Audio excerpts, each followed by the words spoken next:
to my guests for joining me today. We're going to be speaking about building resilience. And this became like a subject matter that I got really interested in because I posted a very short video on LinkedIn about 2 weeks ago about resilience, building resilience in yourself as an adult, as well as in your children.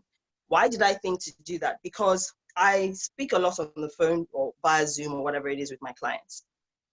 And I found that a lot of them, of course, are not used to working from home, but their kids are like climbing all over them. And, you know, they're in the middle of a meeting and it's mommy this and daddy that. And I know, I mean, I've got 2 children of my own and my husband has always worked from home and I've been working from home for 9 years.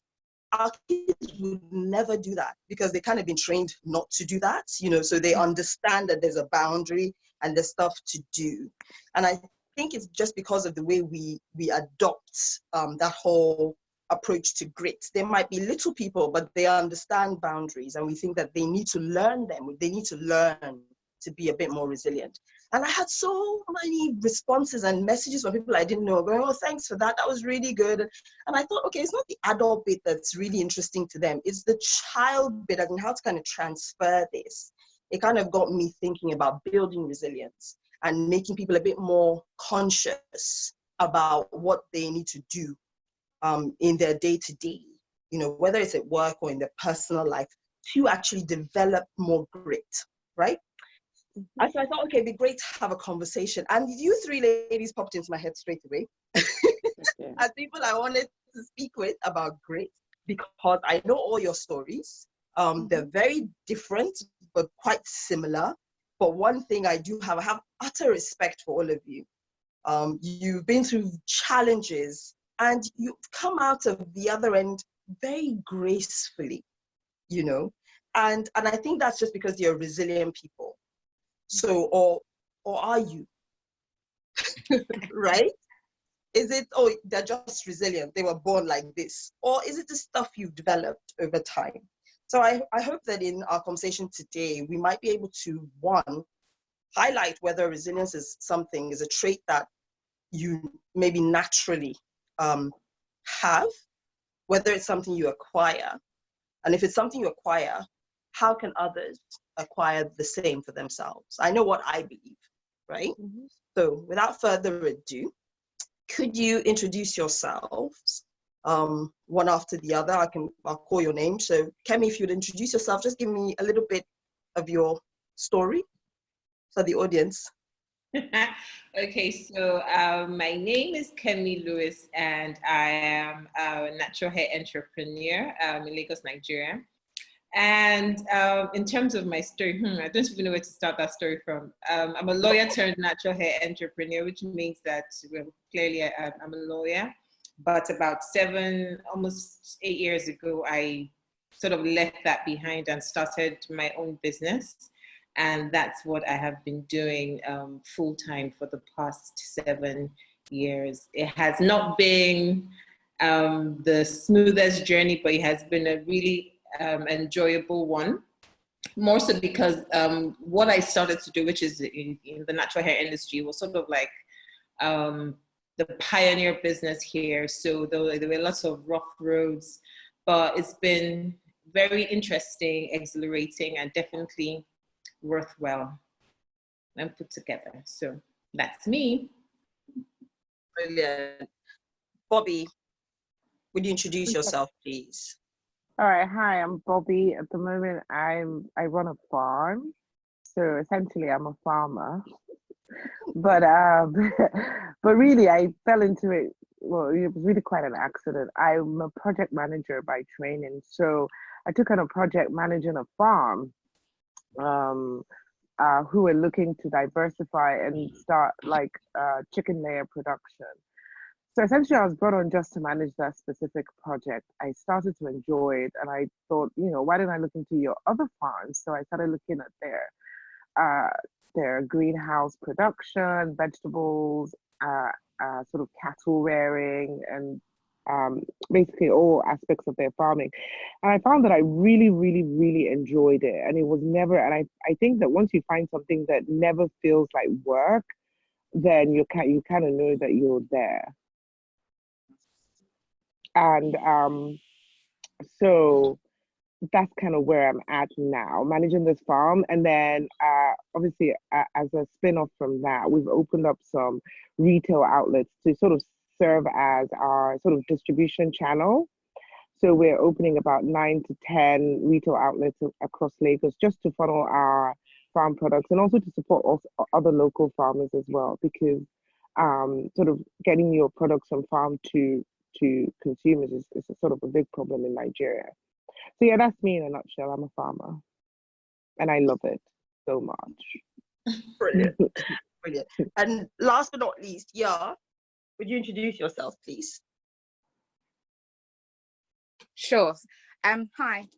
So my name is Ya. I'm a solicitor based in London. I'm, I suppose, a junior solicitor, so I'm under 4 years qualified. I suppose I'm an old solicitor in that I had my kids before I started training and doing the training contract thing. I trained at one firm and then I left after training. And I think now on reflection, I think there was an element of maternity discrimination that took place there.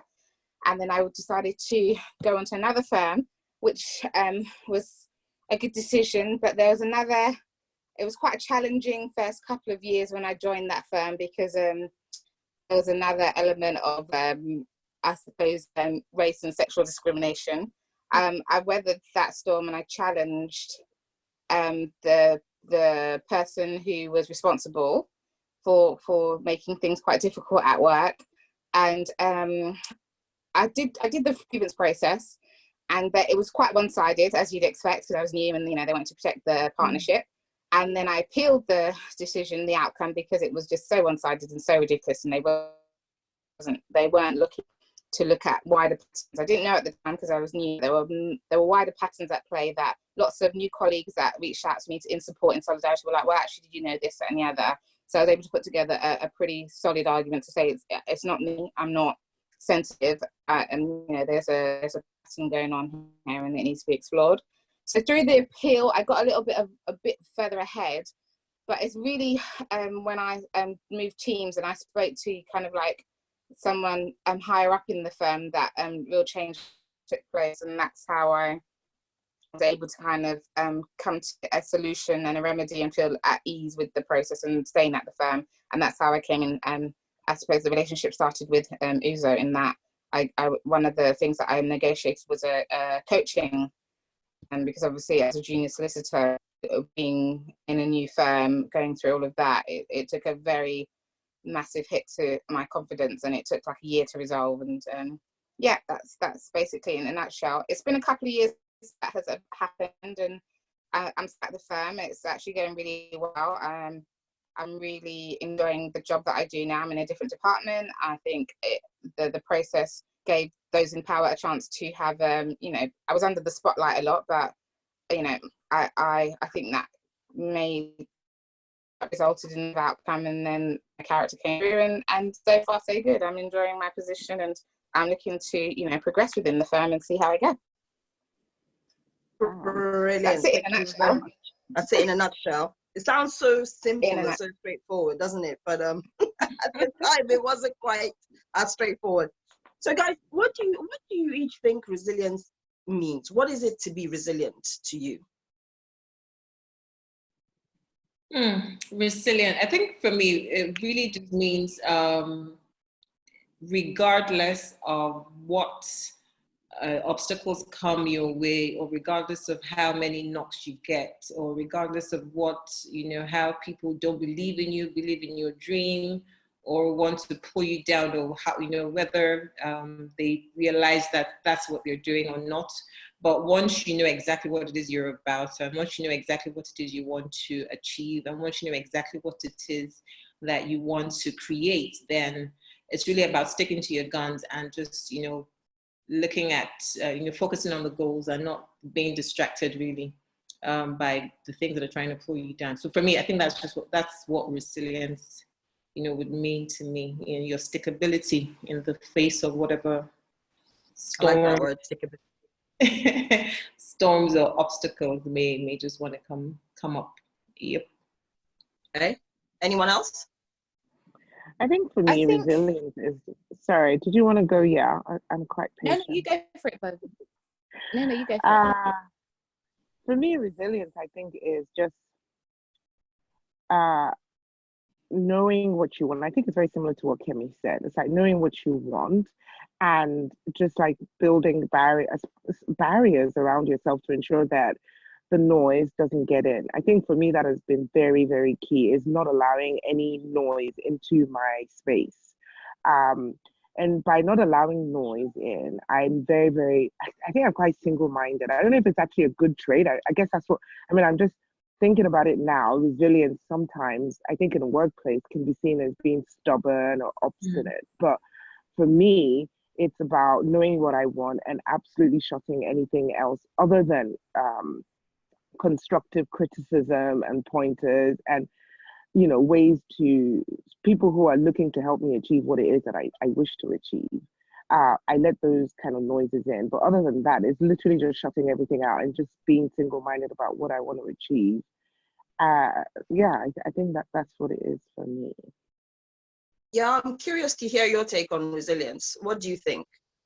I think I agree with both Kemi and Bobby. I think the thing that stood out for me is for me, I think it's a silent stubbornness, an unwillingness to move from your what you believe is the right thing or your position. It could be, for me, it was a quest for it was the situation I went through was an attack on me personally.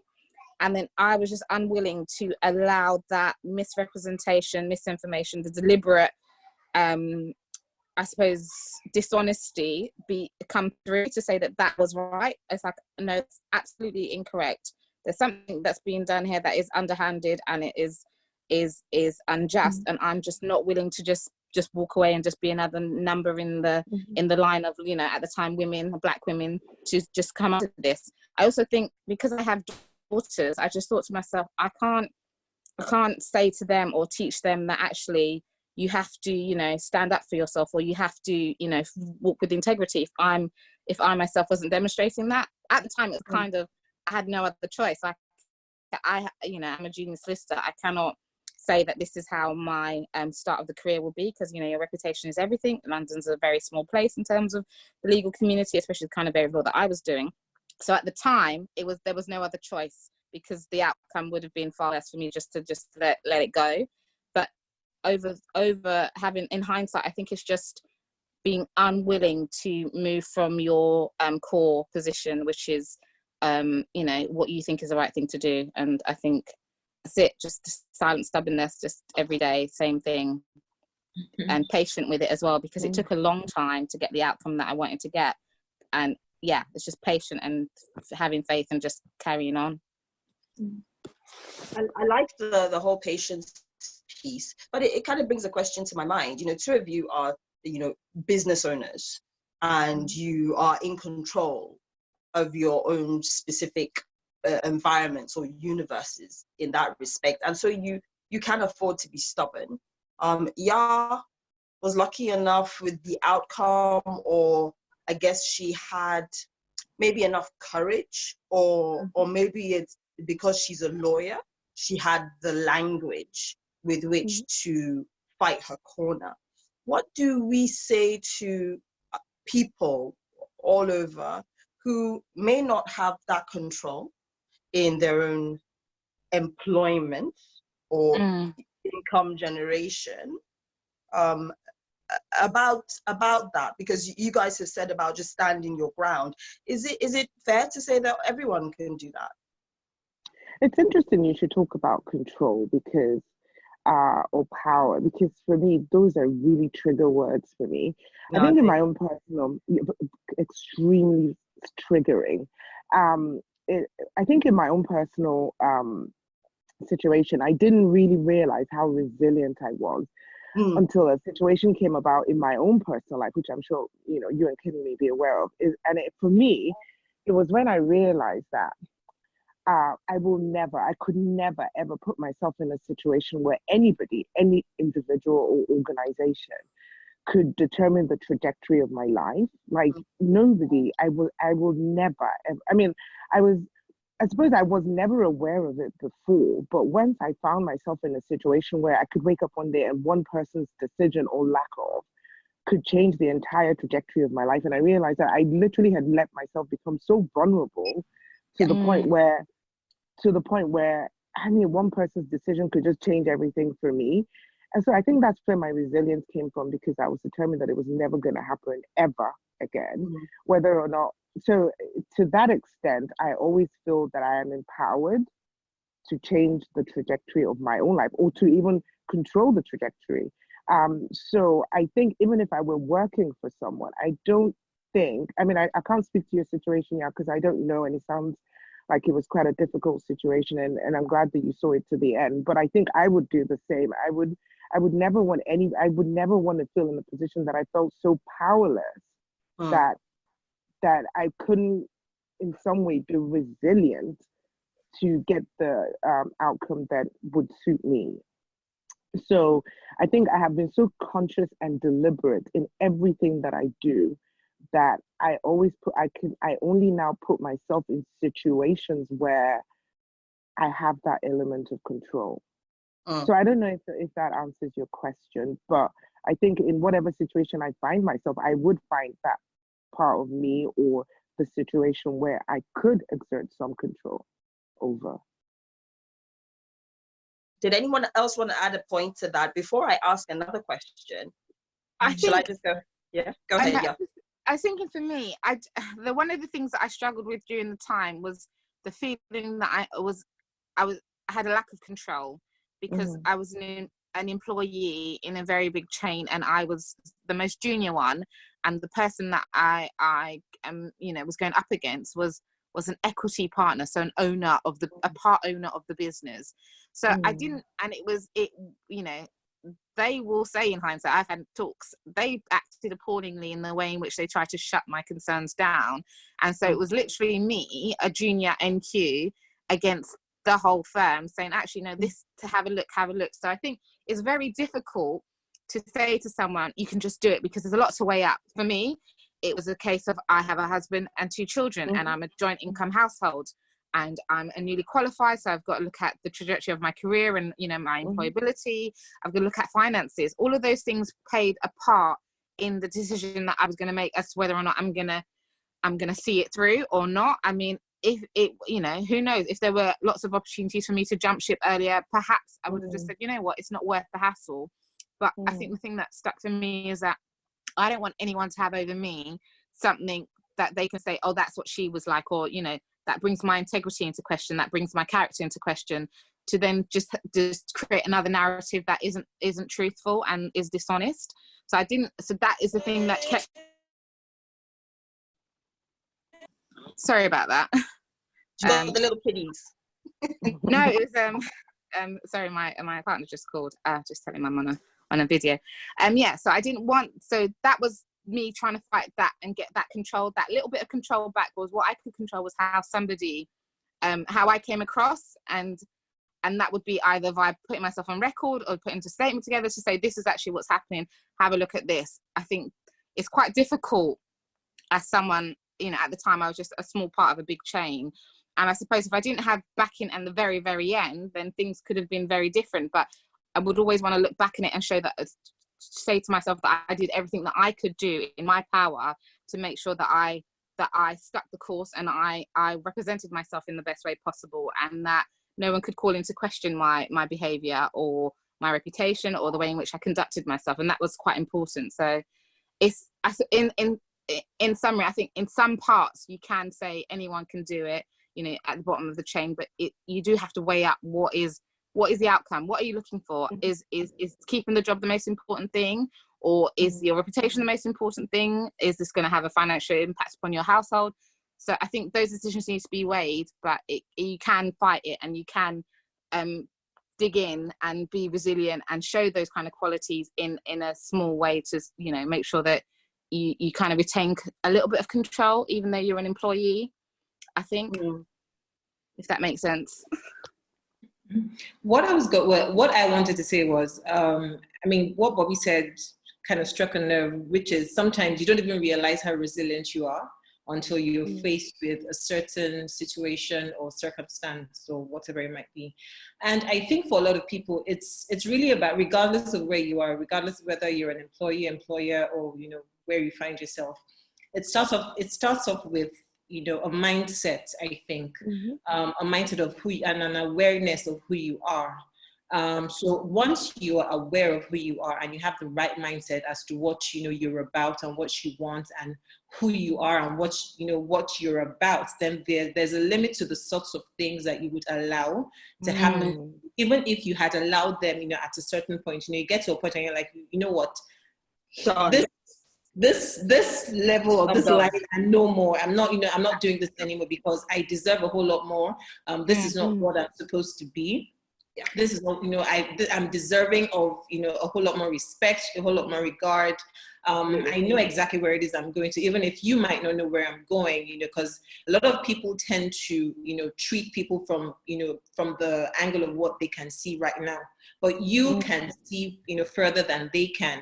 So exactly. So they don't have the benefit of, you know, your own personal insights or your own personal vision. So they will, you know, as with everybody else, they will treat you, you know, from what they can see and what they believe, you know, is the right thing to do. But you having a better vision of, or rather a fuller picture of what is going on, because it is your life, you know, it's your mindset and your self-awareness that will then determine how you will begin to treat certain things and how, you know, what things you will take and how you will put your foot down and say, you know what, this is not going, you know, it's not going to work for me. So I guess it might be harder, you know, for some than others. And it's sort of, even though I don't have kids, but it's also sort of, you know, it sort of brings me to how kids are raised and the sort of, you know, there's this, how do I put this, almost like this entitlement mentality a lot of people have these days. Like, you know, I want something, therefore it's going to be, you know, I'm going to get it. And, you know, a lot of, you know, parents seem to give into their kids pretty easily. And unfortunately, that doesn't build that, you know, strength of character in them, where when they get to a point and they need to, you know, put their foot down or, you know, have a better sense of awareness and say, you know what, this is who I am. You know, I know things will not always go the way I want them to go, but with this particular one, this is exactly where I think it should be going. Therefore, I'm not going to do this.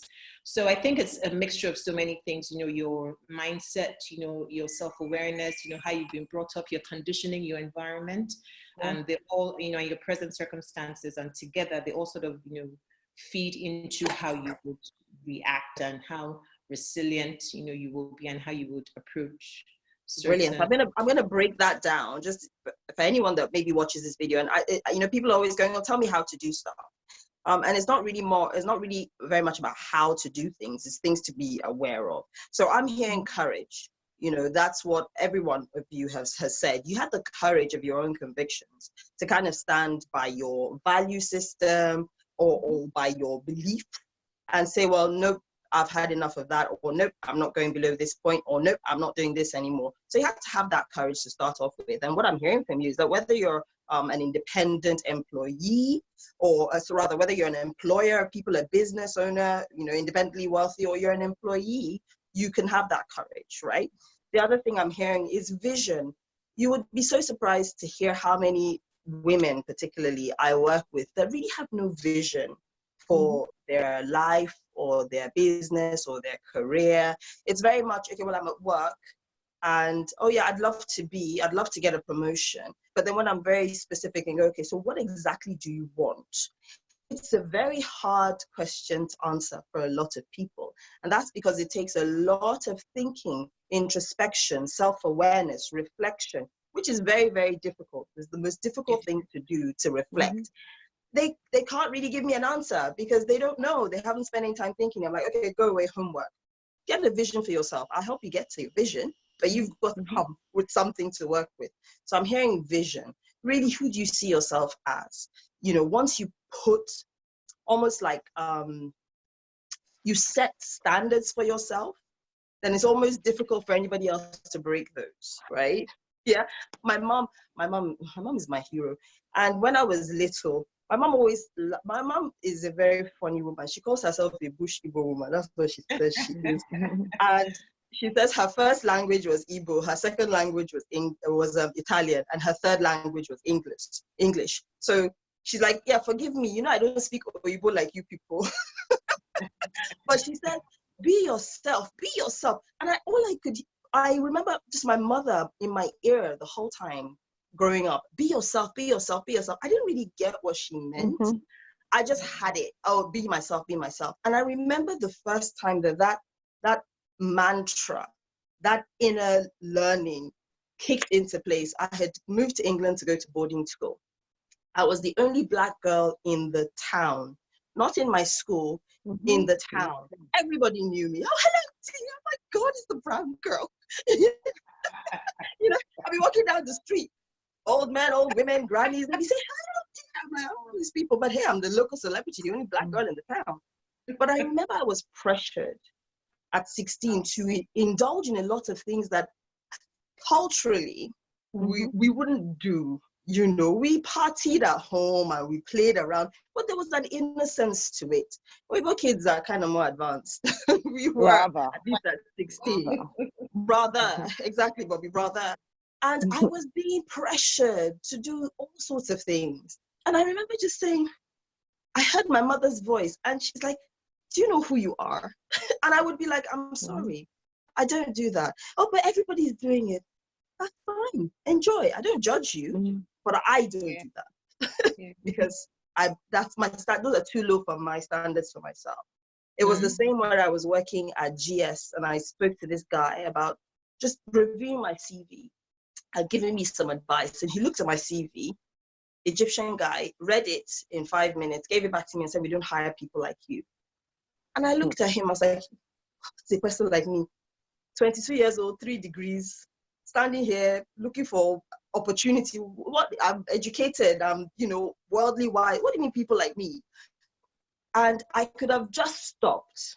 I could have allowed him to crush my vision for myself. The next day I came back and I spoke to his boss's boss for his opinion. And that's how I started to maneuver in my career. But I think, like you say, it's not just the courage, it's that vision. I didn't see who he was describing, right? So it was hard for me to concede. And you know what else is so interesting about what you're saying, Uzo? This is so amazing for me because a couple of days ago I had been talking to a cousin of mine we're so similar. She's 26 though. So obviously she's generations younger than I am. 26 and she's just about to finish her architecture course. She's been in it for so she's super intelligent. We were speaking for 2 hours and I just thought, oh my God, like she literally knows who she is. I mean, she was talking about the fact that, it would be an opportunity for anybody to hire her because she's literally a 5-star experience. And she wasn't saying it. She wasn't saying it because she literally was like, well, at the end of the day, it is a great opportunity for them to have me because I'm this and I'm that. And I really would add like my 5-star experience to their organization, blah, blah, blah. And what I realized about her was that, and with a lot of people, and I think with our generation is that when you look at this generation, they have the vocabulary. They know. And I think that is where we were lacking in our generation is that because a lot of the stuff that she feels and she knows about herself are probably stuff that I knew about myself and felt about myself, but I just didn't have the words to articulate it. So articulate it, absolutely. Yeah, complete. So if I was in a workplace and someone said to me, "Oh, we don't hire people like you," I would be thinking in my head, why and why not, and this and that. And I would walk away and be in the shower the next day thinking, oh, I should have said this, I should have said that, and and then be all up in my feelings, but not be able to articulate it. It's the fact that they read, they explore, they open their minds to different things. So she would literally have an answer on the spot. And she would be saying exactly what she's feeling and thinking in the right words, and she will be completely understood. Yes. And I think that what Kemi said about when you know who you are, it's a great thing. But when you can articulate who you are, it's even greater. So it's good for me to think I'm amazing, but I need you to understand it in words that you can digest. So I'm not going to keep I find that, like, for many years, I would minimize my intellectual capacity just so that I could be on the same wavelength as the people that I was communicating with. But now I just realized that I have to elevate it. If you cannot rise to my standards, then, well, that's just too bad. Then you're not for me, or we're not meant to be having this conversation. But I think that what Kemi said is really key.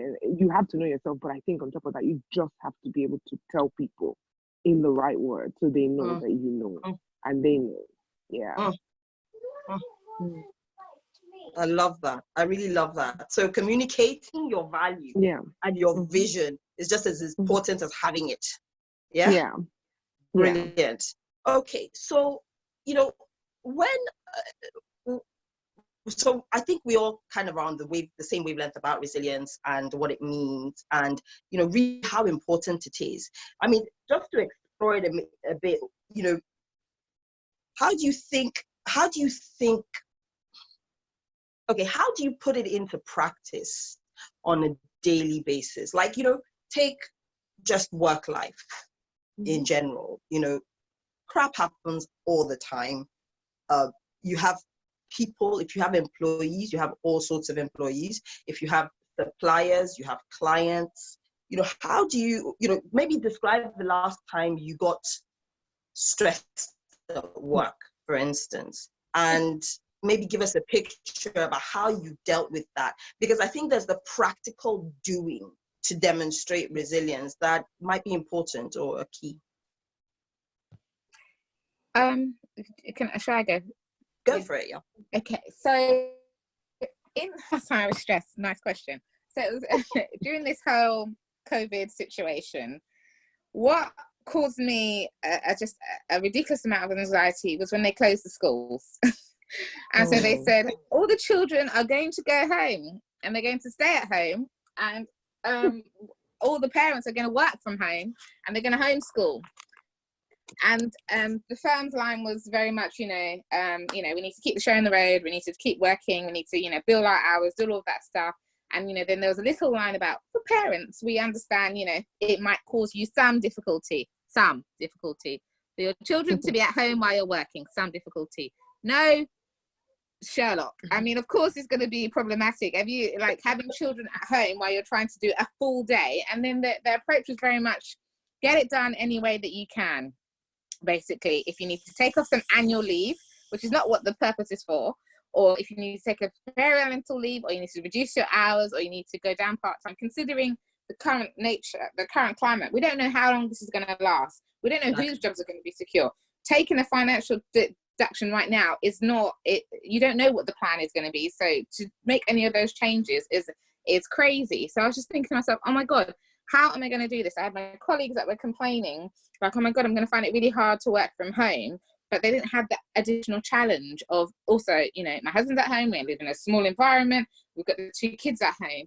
And I just felt really almost breathless at one point. I was like, right, okay, what am I going to do? I'm not going to reduce my hours, because I don't think I should be penalized in that way, because I happen to be a parent, because everyone's going through the same situation. So I think I just had to think, right, what can I do? What is the next best thing that I can do to work this situation out, and try and plan it from there? So one of the things I realized is that I'm not a teacher. So I'm not going to approach the school day like I'm a teacher and run lessons with the kids in that way, because that is not my strength. And it would be ridiculous to start working out something. I'm not playing to my strengths at this time. So it's like, okay, what are my skills that I can do with the girls during the day? What are my partner's skills? And how can we split the day? I know that my boss wakes up early, so getting things past him in the morning is going to be more beneficial than me staying up late at night, especially because it's an easier relationship. My partner works in crime, giving it away there, but yeah, he works in crime, so people are getting arrested at all hours of the night, and clients are talking at all hours of the night. It's not so 9 to 5. So it's like, right, split the day. He'll take the morning shift, I'll take the afternoon shift. I'll think about the things that I can do, maths and some phonics, and maybe look at some projects, and then do it in that way. And I just said to my boss, this is what I'm going to try and do. I'm going to trial getting up earlier, doing a couple of hours, going offline, doing it that way. And that's kind of how I dealt with it. I kind of had to put a plan in place. Think about what can I do well? What won't go well is stressing about it, because I'm the queen of procrastination and distraction. So I could have reorganized my entire home and, you know, learn how to cook, you know, Japanese cuisine and all sorts of ridiculousness in kind of not getting to the, just because I'm spiraling out, thinking, oh my God, I'm going to do this, and then focus on something else. So I think for me, a plan and trying to look at what are my strengths and not worrying about the weaknesses, because right now it's just about trying to keep your head above water and get through, and not trying to, you know, compete with trying to, you know, have your child coming out speaking French and, you know, doing Kumons and, you know, being ahead of the game in terms of schooling. It's like, they are in primary school. Whatever they miss during this period isn't going to affect if they're going to become a doctor or architect or whatever it is that they want to do in life. So that was the last time that I felt stressed, and that's how I had to kind of it all the way back to very basic. What is good enough for now? If we all come out of this alive and well, and everyone is, you know, together, Amen. And the job is packed, then that's enough of a win. I'm not trying to go further than that. I'm just trying to keep us healthy, keep us sane, keep us learning, and then just maintain. And that is the goal. I'm not reaching for anything more than that. And I think that has just, helped. So being analytical and actually, you know, assessing the situation rather than being in your feelings, as people say, is a form of building resilience. Yeah, I would say though, I did allow myself to spiral for a moment, and I did allow myself to feel heavy because I don't feel swallowing is gonna come out at some point. So that evening I allowed her, oh my God, what are we gonna do? And then I let it happen, and it's the evening and the kids were asleep, and I could have a moment of thinking, panic. And then it's like, okay, I've had my moment, now what can I do next? So feel the feelings in a very efficient way if you can, and then plan after that, because you know, it's no point in swallowing that, because this is a very stressful time for lots of people. And then thinking about things that you can be grateful for. I'm healthy, they're healthy, we have jobs, we have a home, we can keep ourselves self-isolated and all those kind of things, and then plan from there, you know, from in the mass of the crazy, I suppose. Thank you. So with Kemi and Bobby, both of you are business owners, but at the moment, because of COVID, one of you is open and the other is not. Yes? So very different types of stresses at the moment, right? So no, Kemi, you don't even want me to get started on this. I'll just let Kemi go. Oh my God. You know, the first, because we actually closed before the government even mandated that we should close, just because it was, you know, then, I mean, even now, right now, I've stopped listening to the news. Yes. I made a conscious effort I don't want to know, you know, I only get to find out things when, you know, inadvertently somebody forwards something to me, but even with that, you know, because the first week, I promise you, I was panicking like it was not, as in, I thought my my heartbeat had increased, you know, my blood, I didn't take my blood, but I'm sure it had gone up, you know. I just found that I was in panic mode. I didn't realize it until a couple of weeks later, but looking back now, I realized I was in panic mode. And I was in panic mode for the first week because, you know, I was like, okay, I would sign up to almost every conference and every webinar. You know, I just wanted to fill my mind with, you know, the right information. I was like, you just don't know, you just don't know. And I was like, you know what, Kemi, slow down. There's only so much you can absorb. There's only so much that would even apply to you. You know, so what you just, you know, you need to be analytical. So for me, it was a matter of sitting down and saying, you know what, okay, so what are my, you know, what are the, I need to do a risk assessment. What are my risks? You know, let me look at my cash reserves, my clients, are there any services I can repurpose? Can I pivot in any way? I mean, what can I do right now to begin to, you know, create some revenue? I mean, it was with the sort of business that I run, it's a daily income business, you know, and so I can tell you that in the last, almost 6 weeks now, this is a loss of about 10 million naira in revenue at the very least. Do you understand? So, you know, but thinking of all of that, I had to say to myself that, you know, sitting down and worrying about it is not going to do anything. It's not going to, they're not going to open the salon. It's not going to make, you know, COVID-19 disappear. I just needed to sit down, be analytical, you know, be clear-headed about what it is that I needed to do. So having done all of that, so it was, all the issues came up, of course, salaries for staff. This is outstanding. Are you going to do this? Are you going to do the other? So I said, this is what I'm going to do. I looked at my cash reserves. This is what I can afford to do. Who are those that are, we need to pay? What suppliers can I hold off, paying for now? Can I speak to anybody, and say, can we just hang on and wait a couple of months? And if we can pay anything after, we will do that. And then, of course, now came back to repurposing services. What services can I repurpose right now and at least have some sort of stream of income coming in, and just, let's not just shut down in totality. So with that, thankfully, about two years ago, I started an online, academy where I had digital products, where I had ebooks and online courses. And I needed to, I had to sit down and say, okay, what can I start to do now?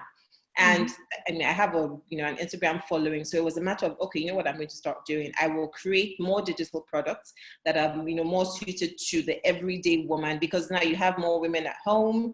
They're spending more time at home. So they are more aware of their hair. They can't go into the salons to get their hair done. So they need help with, their hair growth. They need help with, washing their hair. So my brain just started going in all sorts of directions, in all sorts of creative directions.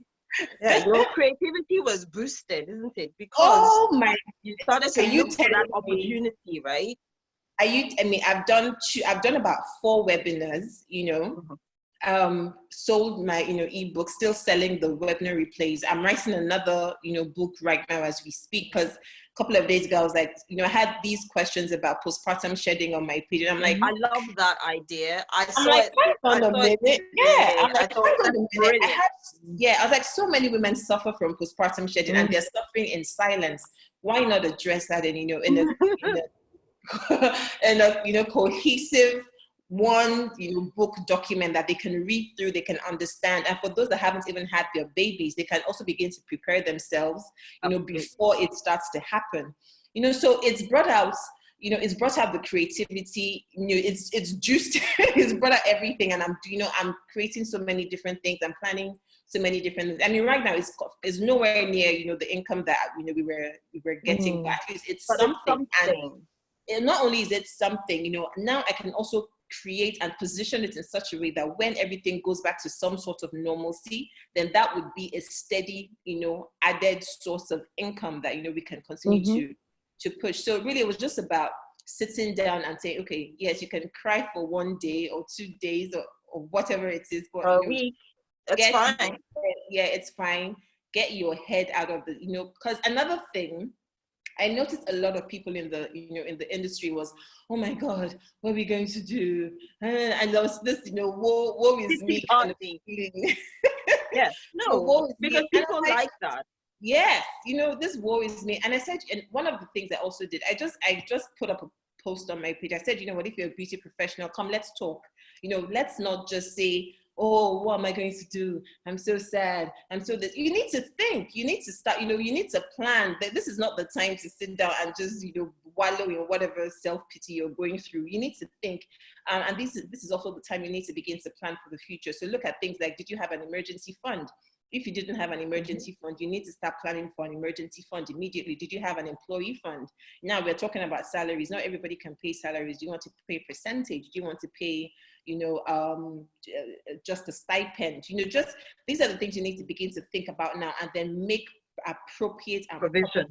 Exactly. So that, God forbid, there's another calamity in future. We are not caught, with our pants down again. You are learn from this. Yeah, so just learn from. So I think for me, that's just it. It's just, yes, you may go through your initial whatever it might be, but just get up, dust off, be present. Look at it. Just don't bury your head and just pretend like all is well when all isn't. But be practical about it. So hope for the best, but plan for the worst, and just keep it moving. So I think for me, it was a very, very stressful first week. But over time, I've just said, what, we will bounce back ultimately. But right now, let me just do what I can do to be as productive as possible. So you see, your stress actually promoted momentum, whereas some people, stress pushes inertia. It just makes them inert. And I think that's the difference. When you assess those two types of people, that's where resilience comes in. I mean, the way I like to see resilience is elasticity.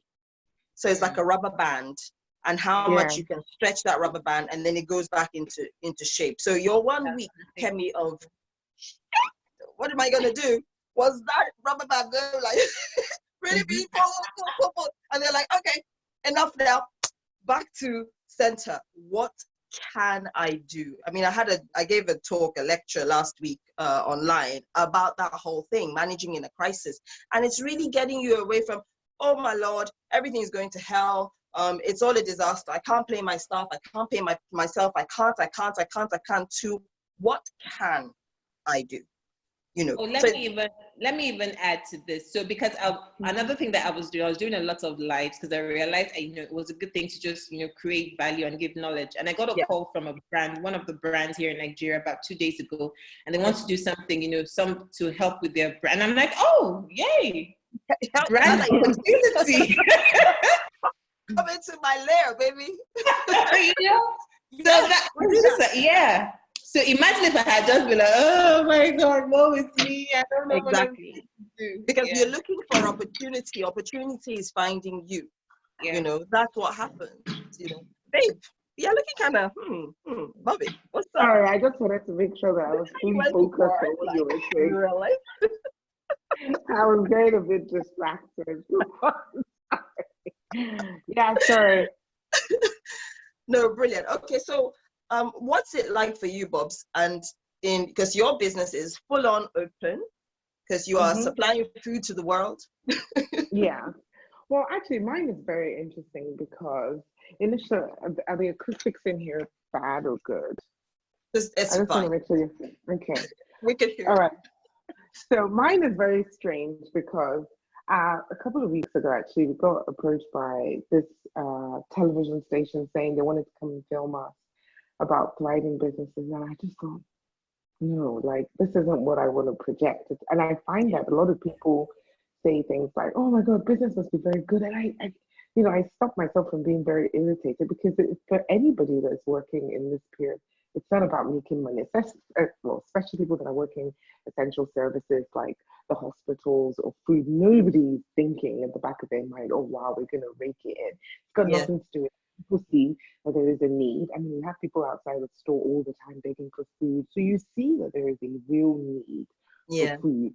So obviously it would have been easier for me because at the time this happened, I was post-operative. I really shouldn't have been at work. And plus, I also, as everybody knows, I actually did get the virus. So, so strange. So I did have the virus. So I had to wait for a period of time to get my negative result. But the minute I did, of course, it would have been very easy for me to sit in my house and be like, I don't want to catch this again. But no, it wasn't even a thought. I literally was out my door, like on the minute it was 14 days. I was out the door at the store. And the reason for that is because, as I always say to my staff, there's nothing I'm asking you to do that I wouldn't do myself. And I do that all the time. So if I say, okay, you should clean this window, and they walk away, I will clean it myself. It's not a big deal. I will do it. So I think my staff were shocked and surprised to see me, but not, I think they were just like, well, we knew she would come because she's crazy like that. But we've been working non-stop. And I've been very fortunate because all my staff have taken it upon themselves to work non-stop. Like, my staff haven't seen their families in 4 weeks because what I said to them is, if you're going to work, you can't go home. It sounds crazy, but you cannot leave. No, you're either going to be here or you're going to go home. So if you're going to be here, we have accommodation at the back. You cannot leave the premises. It's not imprisonment. It's for your own safety. It's for the safety of your family. And we don't allow anybody in the store. We don't have let customers in because to protect ourselves. What I found about Nigerians is that, I don't want to use the word thankless, but I find that people are so aggressive towards us. Like, it's quite bizarre. Like, I know hungry people are not, the friendliest, but this is just on another level. And I found that is my biggest takeaway from this is that there's certain jobs you don't do for people to thank you for. You're doing it because you know that there is a Right need thing for to it, do. and it's the right thing to do. Because we have people swearing at us, we have people shaking the door of the store saying, "Why don't you open?" The government say you can open. We're like, yeah, but as a We're not business owner, doing it, okay? We have a choice. I know. coming in, being really aggressive, wanting to come in. But what I've also found is this: the silver lining is that my staff have become like family. I've gotten to know them in ways that, I mean, we cook together, they do each other's hair. Because obviously, you know that I'm also a beauty therapist. So I've been painting people's nails, doing While oh away my the God. time. Yeah, like we've been painting our nails, doing our lashes, giving facials, giving massages to the staff. So it's been a nice thing for us. It's built in us the resilience that nobody thought. I mean, we're delivering food at 2, 3 in the morning. We're going to like, I mean places I've never heard of in Lagos. We're delivering to. We're having people calling us from abroad who have aged parents. I mean, it's been so touching. And I think even for me as a business, it's also forced me to see that if I don't modernize my business, it will die. So if I'm just relying on people coming in, because we didn't even have a platform for deliveries, it never even occurred to me to build that platform. Obviously, we quickly went on WhatsApp. People were like, "Oh, your website." I was like, "I don't have a website." "Oh, your e-commerce." I don't have one. It I just got one of those. think. I Here's don't, the but menu. it makes it, but it's not because people haven't suggested it. This is the other thing. It's not because people haven't suggested it. We've had tech companies approach us all the time. Let's do pay stack. And I'm like, I don't want, it's not people to just go and buy food. But it's just, if you don't adapt, you die. It's really that simple. So that is the one thing, another thing I've taken from this is that you have to modernize, you have to move, you always have to be thinking one step ahead. Because now, even with the crisis seemingly dying down in Lagos, we've seen a slump in sales because people are thinking, oh, come Monday, I'm going out. So if all I've been thinking about is, oh, we're going to make sales during the career, I hadn't been thinking about what happens after this when we don't have that many people calling in and actually people wanting to come into the store. Am I prepared for that? I don't know. That is the truth. I'm so busy with this. I mean, talk about resilience. I was in the cold room today now, mopping. Like just like a With this random phone color call. hair and Yeah, these girl, glasses. do you know, it's so funny because even when I'm at the farm, every time people come to the farm, they're like, "Where's your MD?" And they see me and they're like, "Are you a farmer?" Like, right, because I have to look fabulous. Hey, Don't let listen, that distract. okay. I'm a Even fabulous if farmer. I even The if I glam haven't cut light, farmer. I'm still sticking my lashes in. Like Don't what? let that distract me. Do you get? I will still dig with these nails. So, But so you know, yeah. it's So, interesting. I'm wondering, why are you resistant to why were you resistant to the technology prior? you know, What was that I think I about? was being very myopic in the sense that I was thinking of the cost element. And that is the actual truth. It's funny because Kemi, you're always a voice in my head when it comes to my business. I'm not sure I've ever told you this, but there was a conversation you and I had once, and you told me that what really turned your business around was the fact that you put structure in place. I Processes don't remember if in you, place. yeah. Yeah. And I think for me, that was my main issue was like, I knew that I needed to put that structure in place, the financial structure, the IT structure. But I was being so janijibu. I was thinking, well, I'll start by putting my HR structure in place. Then I'll start with the training because that IT thing is big. But truly, I had it all backwards. If I had put my IT structure in place, all the HR issues, everything would have been seamless. But I mean, I'm just going to be honest. I wasn't being very smart. I really wasn't. And well, thank God we've been able to plow things back. But the truth is, it would have been a much more seamless and less stressful transition. Because for the first 2 weeks, because I was at home with the virus, I was having to do everything over the phone. So every time, I mean, it was crazy. When the time a customer pays, I'll be checking my phone for alerts, calling can you imagine having to do this 100 times in an hour? Every time a payment came through, I was going through my phone, then calling them. It was stupid because if we had the IT infrastructure in place, it would have been so seamless. man, it would have been absolutely seamless. So I mean, it's a lesson for all entrepreneurs. If you have if you see an obvious fix it. And I didn't. I really didn't. I'm just being honest. There's no point. There's no fronting. I was being manipulated. I didn't want to spend the money. But there you go. Yeah. Okay, so ladies, another question for you. What has been your greatest failure and how did you cope with it? I just heard an intake of breath. Who was that? That was me. That was Bobby. That was my biggest failure. I'll let y'all go first. We'll let y'all go first. I love that. Yeah, are you still there? Oh, she's probably there. dealing She's with a muted. kid or two. She's Oh, muted. yeah. She's muted. Okay, someone else go first, and so y'all can come back. Man, that's tough for me. I'm trying to think, honestly. My biggest I'm also trying to think.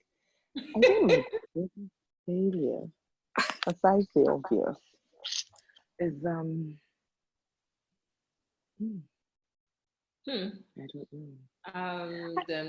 know. Okay. I'm just. I don't know if it's the biggest one. I can think of little different ones. I don't know of a biggest one. Okay. I mean, go for that. Go for.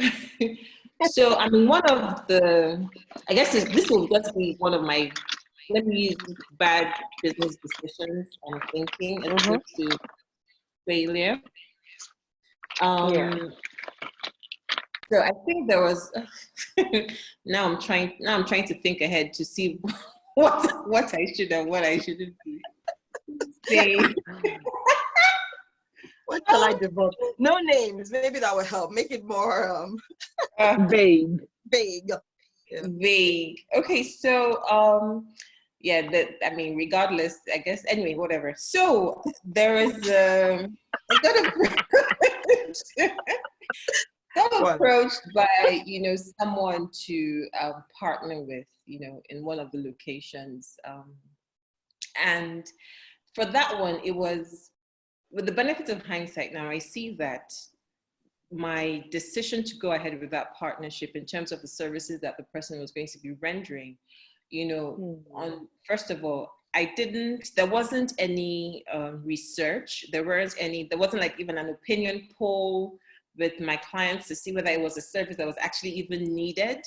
I just assumed that, because this is also a service that is within the beauty industry, then automatically my clients would, of course they would want to, they would want to have it. That was number one. Then number two, the agreement that, I even had with, the person, it was one where it was a partnership. And with that partnership, we had a space that they had, and over that we had a space that, they were given. And the plan was, they would, for every service that was given, rendered, a certain percentage would be taken off for products, and then the balance would then be split a certain way. Profit share. Yeah, so it was a profit share after, a certain percentage had already been taken off for products. And, and there was so many things, because even with the with the partner, in terms of, their own structure and, their own, their footprint in terms of, how have they been able to do this in the past with others and replicate? That wasn't, again, it was just my excitement to just provide the service, not necessarily being, going, basing it upon any empirical, any data or any actually real facts that were on ground, and of course, it started off for the first 2 months, okay, but after that, it just became really, every month that passed by was always one issue of the other, and, of course, the sales weren't coming in, and, there wasn't any structure to it in terms of their own side. So there was even a struggle to sort of, even get proper information from them and say, okay, how are we going to do this? How are we moving ahead with this? What is, what's the plan? What's your strategy?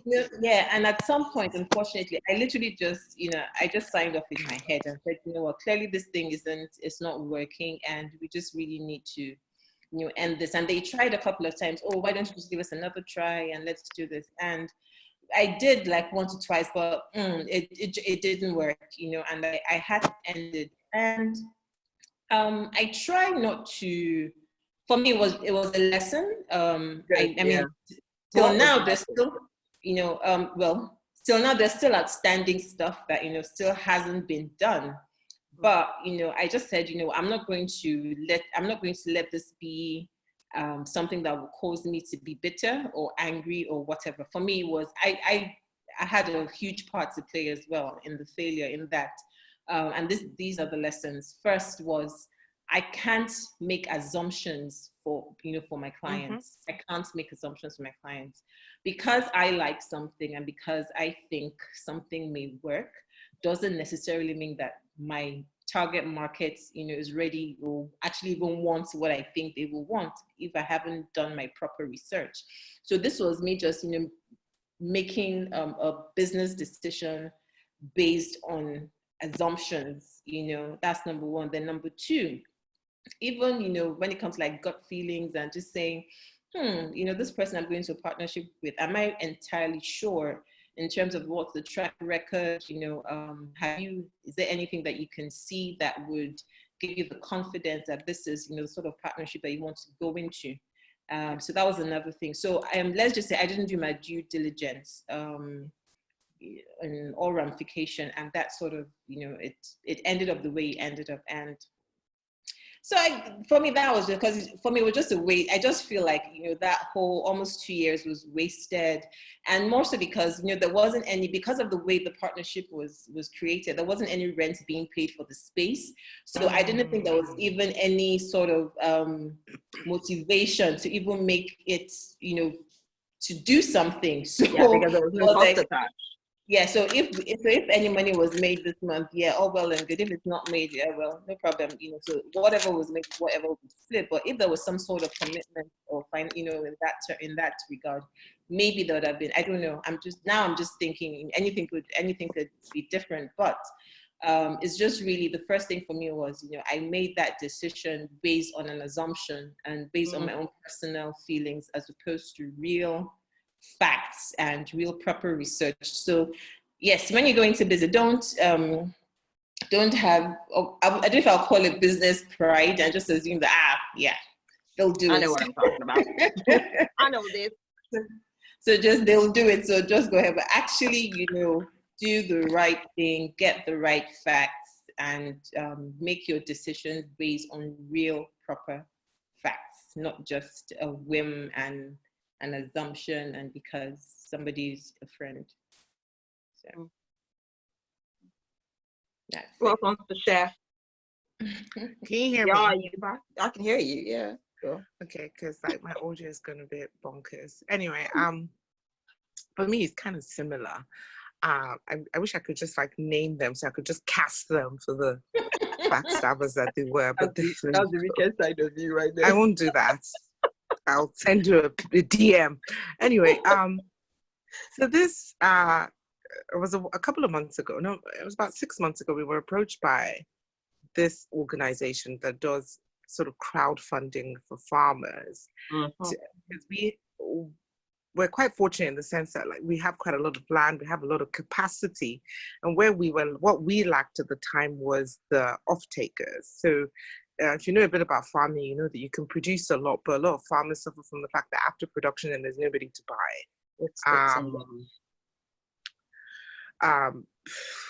So yeah, so there was that issue. So we were approached by these people, and they said, you know what, we'll use your farmland, and then we'll share the takings. And it was just such a perfect scenario. So we said, sure, we'll do it. So we got talking, we told them a lot about our operations, how it works, like, I guess proprietary information, a lot of stuff that we ordinarily wouldn't share, and we had nothing signed. Anyway, at some point, we just kind of lost a bit of steam. They just stopped talking. Then this whole Corona thing happened. And then, so that's how these people the next thing we just noticed that every single thing that we had told them that we wanted to do, they've gone ahead to implement. And they've implemented it in such a way that they have also piggybacked on a lot of our ideas and added more to it. So because obviously we went like open, we didn't really have a backup. I don't know how to explain it, but they bear hugged us. If you've ever seen Succession, was it Papa and La bear hug? And they squeezed us. But you know, my initial reaction to that was like, I'm just gonna call this MFs and just be like this is not how to play. But then I realized that it's fair, it's business. Do you get? And it wasn't personal. They would come back and say, listen, there's a crisis, people need food, we have the capacity, we have this, and you've given us this brilliant idea. And we just went with it. But obviously there's a part of me that is still a bit cross that they went ahead and implemented my ideas. But it is a massive teaching for me in the sense that you don't just go lying in bed with someone without doing your due diligence, as Kimmy said. Because they've not done anything wrong. Ethically, maybe, but legally, they really haven't. And from a business perspective, they've done what any business would do, which is to diversify and pivot. But yeah, I think for me, so far in farming, it's probably the biggest mistake I've ever made, in the fact that we now can't do it. And that is the truth, because anything we do now, it seems like we're copying. Yeah, we just cannot implement those ideas. It just, even within the farming industry, we're such a small clique that if we did it, people would be like, how come it just wouldn't make sense. Yeah. So they've kind of run off with it, and yeah, that kind of sucks. But so just to highlight something for you there, I mean, do you feel there's an element of you probably not valuing your ideas? Absolutely. Enough? If I did, trust me, I know people that before they even meet you, they're making you sign NDAs. And you're thinking, what's wrong with these stupid people? What do you? But truly, it's because they totally get it. Yeah. Like, it's crazy. But yeah, I think there was an element of the fact that we just didn't realize that we were sitting on a gold mine. That's why we shared it. Yeah. Oh, help us get this off the ground. Actually, we could do this ourselves, but we don't think we can right now. So you help us. You are the big guiding light. You know stuff. Yeah. We went to them like doe-eyed, like, you guys, can you help? Let's, No, that I think is one of my biggest problems. I do tend to look and go, you help teach me, help me. Mm-hmm. And then people speak to me and they go, why do you do that? Why do you do that in your professional life? Because I'm not like that in my personal life. In my professional life, I'm always looking for this super guru guiding light. I'm not saying don't have mentors, but I think that's a really good thing about COVID, because I've kind of like, I'm gonna swear, I'm like, fuck it, I don't know, I'm just gonna try. Yeah. I don't care no more. I'm like, okay, listen, we're all gonna die. Do you get? Whatever. Okay, don't give a shit no more. Let's just do this. Because I'm holding myself back, And I think a lot of us do that, and particularly possibly the women in our generation and women of color. I mean, you guys are home now. All of us have been abroad. I'm still abroad. Sorry, I think that's yeah. What's that sound?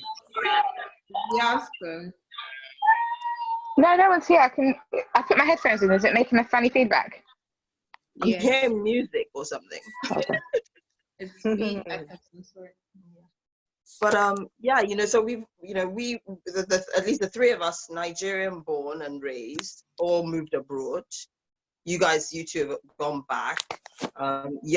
Is African origin, but born and bred in London, But I don't know whether there's something about being a Black woman, and I think a Black woman of a certain age, maybe, and also culturally, having this African background where it's almost like, oh, you have to have this teacher, you need this guide, because you couldn't possibly get it done yourself, and maybe not in professional life, but in business, and coming from very male oriented. I mean, until recently, the big, like for instance, Kemi, your industry, the big hair people were guys.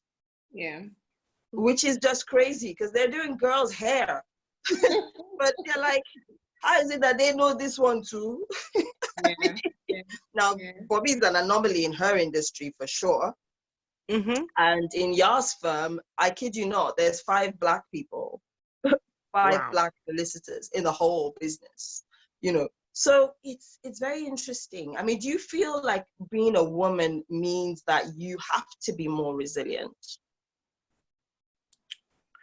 I think for me in farming, without a doubt, like I'm just completely not what people expect. And I think people also expect that I'm a farmer that just sits at the head office and doesn't Yeah. actually have a farm. I think when people see me on the farm, it's always a shock. I think when people see me in the markets, like trying to get my farm produce out, it's always a shock. And even more, whenever we go for meetings with third parties or whatever, I find that they're constantly asking, where's the MD? And I'm just like, I find it so amusing. And I suppose also it's not just because there's lots of women in farming, but I also think I over exaggerate the fact that, I mean, I don't think this is just always who I've always been. And I haven't toned it down simply because I've gone from doing beauty to farming. Who you are is who you are. So I find that like when I go for meetings, I always have to, whereas everybody's talking about, we can farm chicken. Me, I find that I have to amplify my agro vocabulary. I have to, I'll be using scientific names for plants. When my male counterparts are saying flower, me, I'm saying hibiscus, just so that you know that I know what I'm talking about.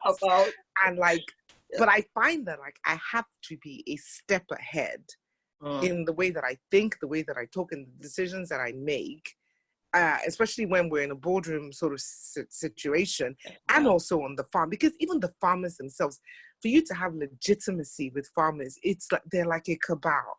They are. So when you go into a farm, and because a lot of these things are very rural, and you go in, you're not in Rambuba, I'm there in my hunter boots and I'm blowing grammar. It's always very confusing. But what I found is that it's always very confusing for them.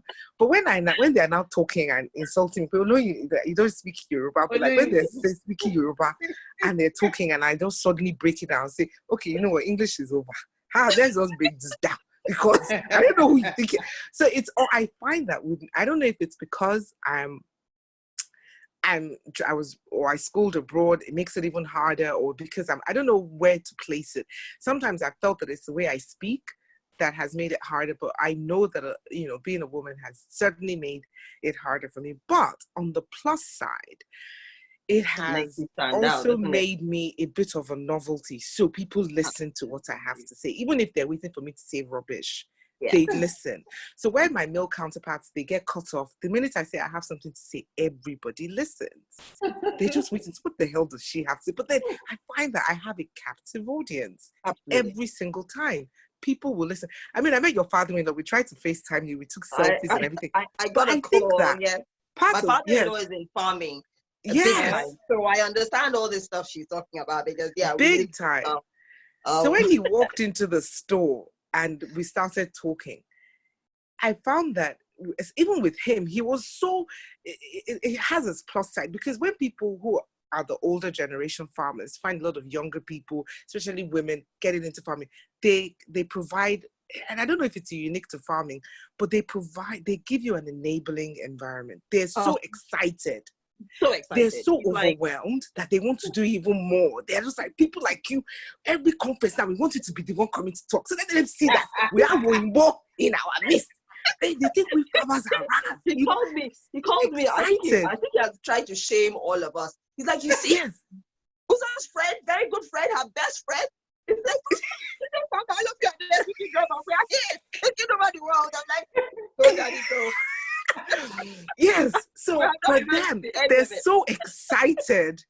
They're so excited when people show that people like myself show an interest in farming, that they want to elevate you, they want to leverage you, they want you to talk, they want to give you that platform. Because that's what the industry needs, though. The industry needs people like you. It does. To elevate it. Elevate what I mean. Yes. Exactly. And we have to, I mean, agriculture is very, very challenging industry to be in. And our approach in Nigeria has been abysmal. We knew what we were doing back in the 70s. There's not a clue right now. And it's going to take, it's going to take, some sort of innovation from the younger generation to, do what you were saying that you've looked at, like Kemi's industry and other people's industry, and implement that in farming. Yeah. Start to apply the tech. Really start to understand what's the psyche. You know, the younger guys, they don't want to go to the market. They want to come to your store and buy them. Frankly, you know, very soon all those places will die as our old parents disappear. I mean, really, why? It's true. My It's son true. wants to go to Balogun Market for what? Why? When all his life he's known Sainsbury's. Like, are you serious? You know, so what does that mean? What is the implication? How do we now do this? What's the infrastructure that exists in the country to support the agricultural industry? You know, that's the kind of thinking they need, all this stuff to elevate. And they like it. Because now I find that the conversation around agriculture has really changed. It's no longer, I mean, like, I'm a very happy farmer. I put it that way. I like farmers. I like the conversations that farmers have. I like being around farmers.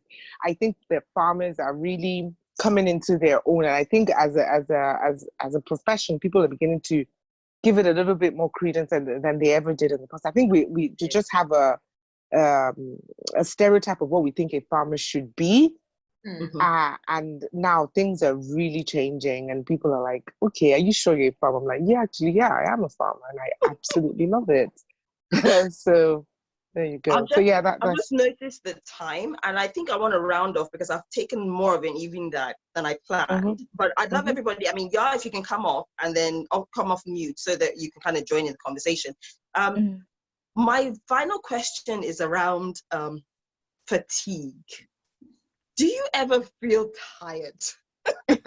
Are these resilient super women? Because we talked about courage, we've talked about having a vision, we've talked about knowing who you are and being able to communicate that and articulate that clearly. We've talked about almost pushing back. And you know, even just listening to this conversation, it's exhausting, frankly. All the stuff that I feel exhausted. I mean, I'm exhausted. I'm a resilient woman, and I'm exhausted half the time. How do you guys manage? Do you understand? Well, first question: do you understand what I mean when I talk about fatigue? Is that a thing?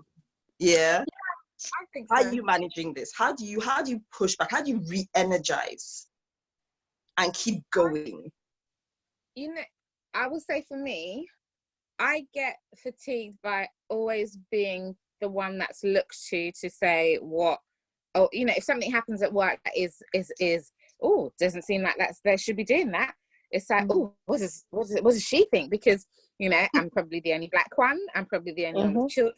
I'm probably the only female, you know, and then it's only when other people become parents and it's like, oh my God, I understand that this would have been challenging. What do you think that? So sometimes I get really fed up of being the spokesperson of what we shouldn't be accepting and what we should be pushing against, because it's like, honestly, sometimes what a colleague said to me in a different department, she's an Asian woman, she's a partner, and she said, sometimes it can't be you bringing the fight all the time. I said, I can't, because there's too many, like, it can't always just be the same person saying this is what we should be doing. This is not, this is what we need to be having. This is how this should be approached. This is how it should be communicated. Because it's like, you are, so can somebody else pop their head up and be the voice or spokesperson. And it's just like, I am tired in every scenario. It's just like, you know, we're all the same because we're black women. It's always a problem for us in some way or another, and we're always having to fight something or another, whether it's you know, sexism within, you know, a home or within the patriarchy, within work, or within, you know, even if you go to meetings, they will always look to my male colleagues to think that male colleague knows what's happening on he's a more senior one. Even if he's a junior one, they won't look to me. Or if I'm suggesting something, they want to double check. Oh, are you sure? So yeah, I'm pretty sure. I read the law on that, so that's what the case said. You know, Becky's not being double checked. You know, it's that kind of underhanded, everyday micro aggressions or micro experiences that says to you that you have to doubly justify everything that you say and back up and triple check what you've done to make sure that whatever you say or whatever you bring to the table is valid. Not just because I can't afford to just have a whim off the top of my head and think, oh, maybe that would work. I don't trust that I won't get pushback straight away. I'm learning to let it go a little bit more. But anything that I say in a group setting, in a case setting, in a departmental discussion, I have to make sure it's thought out properly and researched and backed up, because I'm going to get questions, whereas Becky may not. So it's fatigue in that way, you know. Poor Becky. You're like Becky, Karen, Sharon, Tracy, you know. We're laughing, always, because Bobby's hair skincare business is called Becky with the good hair. Becky with the good skin. Becky with the good skin. So we're all laughing because we get it. And so sometimes you just want to just sit down and just there's always a battle of some sort, and sometimes I just feel like not today, you know. You're battling because you're a full-time working parent, so you're saying this is too much that you're asking, or you're battling because you are a parent at work and it's like it's too much that you're asking, or you're at home and you're like, oh my god, there are too many things that I have to do, or you're just in a meeting and it's like I've expressed it, I put it down in a note, we've spoken about it, and why am I having to triple check it with you or remind you that we've discussed and agreed it? Like, why am I being second guessed? And it's just like every corner. I'm not just taking it at my word and be done with it. It's just, I said it, so I said it. That's what I said. That's what I meant. Leave it at that. But no, it's always push. So I do think that it's just a deep breath and you're like, okay, roll on another day. And you just, you can't not, because nobody else is going to do it for you. We don't have the knight in shining armors. We don't have the spokesperson. The allies come few and far between, and it's quiet and it's resolved. And it's like, okay, until I can find it, I'm going to have to be it for myself. And so it's tiring. It is tiring. The fatigue is real. Yeah. It's real. It's real. I think for me, what I would say is one of the things that has really helped me is having some sort of support system. I can't, overemphasize that for me. And I have at least one or two people that I can always call and, just speak to. And I know, in some way they will give me a different perspective on things, and they will strengthen me with their words. And, that would always help to recenter me. Because doing business in Nigeria, first of all, you're your own private government, providing all sorts of things for yourself, and then on top of that, you have all sorts of work-related issues, and you have staff issues, then clients that are just being, snotty and God knows what else, and just being difficult. And they sometimes just get so much, and you're like, what the absolute hell? Like, I don't need this. I'm done. It's normal for that to happen, from time to time. But it's really important that you have, the things that will help to center you. And for me, it's having one person or two people that I can call and, will speak to me and strengthen me and, speak some sort of strength and word and faith into my life. And also I found affirmations also help me. So I just sort of created different affirmations that I sort of repeat, and that it helps to strengthen my faith and my resolve and my hope and my belief for the future. So for me, it's fatigue is real. It will come, whether you're an employer, employee, whatever. Once you have some sort of responsibility, there's how you won't have fatigue, especially now with everything that's going on, in the world. I'm, right now I'm like, when we have to go back, I'm thinking of so many things. I'm thinking of the mask, I'm thinking face shields. We need to do like half of the PPE or something along those lines.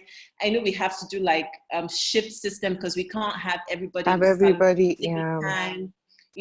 thinking the extra, I'm just thinking, I'm like expensive, all the things we need to buy. We've had to do new SOPs for, resumption and cleaning and health and sterilization and sanitation. And it's just like, so I'm like, what? Breathe. So it is very easy to get overwhelmed with, a lot of stuff that's going on. But it's, again, very important that you understand when you begin to get to that level, and then just take a step back and find what will center you, find what will calm you down. But Friends, I watch Friends. I've been watching the rerun of, don't ask me why. Oh dear.